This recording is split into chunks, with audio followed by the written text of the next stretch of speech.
อันยองอาเซโย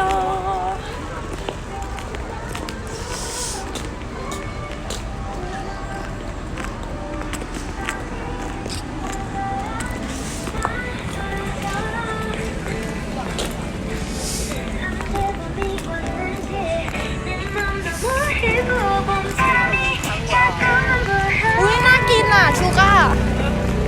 อันนี้อะไรอ่ะไม่ฮัลโหลไทยไซอุ้ยดูควันดิตอนนี้เราอยู่ไหนคะดูควันดิตอนนี้เราอยู่ไม่รู้เราอยู่ไหนน้ำนะหนาวแต่คนขายแล้วหล่อนะคะข้างหลังนะคะคนขายแล้วหล่อ